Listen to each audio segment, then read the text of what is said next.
Assalamualaikum warahmatullahi wabarakatuh. Perkenalkan, nama saya Fitri Ramadhani Hamid dari kelas A NPM 073825111011 dari Prodi Teknik Pertambangan. Saya akan menjelaskan materi-materi dari geologi dasar. Yang pertama itu tentang tektonik lempeng. Tektonik lempeng adalah teori geologi yang menyatakan lisosfer bumi terbagi menjadi lempeng-lempeng kaku yang bergerak perlahan di atas mantel astenosfer. Teori ini menjelaskan pergerakan lempeng sejak 3,4 miliar tahun lalu dengan kecepatan beberapa sentimeter per tahun. Didorong arus konveksi mantel, lempeng mencakup gerak benua dan samudra dengan ketebalan rata-rata 75-125 km. Penyebab pergerakan utama: pergerakan disebabkan runtuhan gravitasi lempeng samudra yang padat ke mantel panas, serta dorongan dari punggung tengah samudra. Interaksi antara lempeng menghasilkan batas divergen, konvergen, dan transform.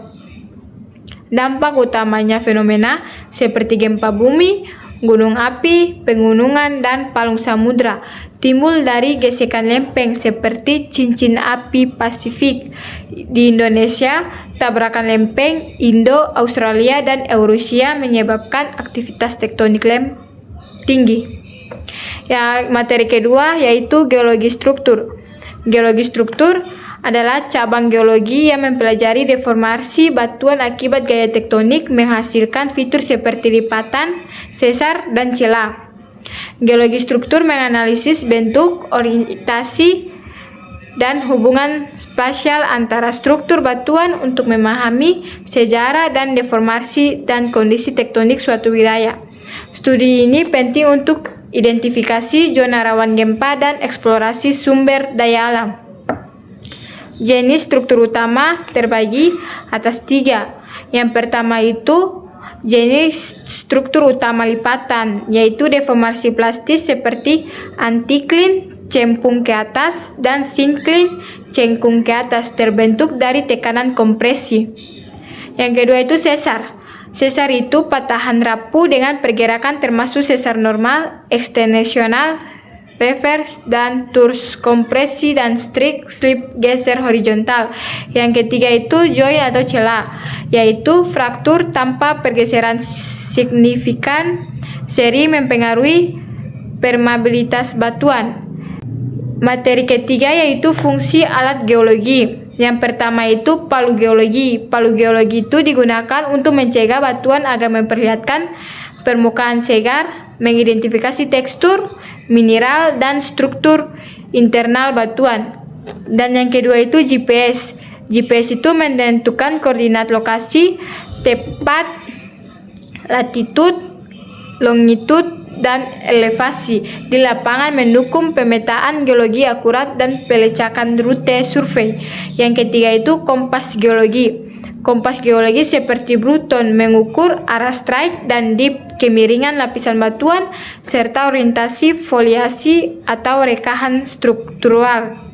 Yang keempat itu papan LJK. Papan LJK menyediakan permukaan di antara permukaan datar dan tahan air untuk menulis hasil pengukuran seperti strike, dip, koordinat GPS, serta deskripsi batuan di lokasi yang sulit. Materi keempat yaitu stratigrafi. Stratigrafi merupakan cabang ilmu geologi yang mempelajari perlapisan batuan, hubungan antara lapisan, serta sejarah pembentukannya untuk memahami kronologi dan evolusi bumi. Cabang stratigrafi yaitu litostratigrafi mengklasifikasikan berdasarkan litologi batuan. Biostratigrafi menggunakan fosil idents, sementara kronostratigrafi menentukan umur absolut melalui isotop atau magnetostratigrafi. Sekuenstratigrafi menganalisis siklus laut relatif untuk memprediksi reservoir minyak. Prinsip dasar stratigrafi itu terbagi atas 3, yaitu yang pertama itu prinsip superposisi menyatakan lapisan atas lebih mudah daripada lapisan bawah. Yang kedua itu prinsip horizontalitas, asli menjelaskan lapisan terendap secara horizontal awalnya. Yang ketiga itu prinsip kontinuitas lateral dan hubungan potong-memotong membantu korelasi lapisan antara daerah serta urutan deformasi.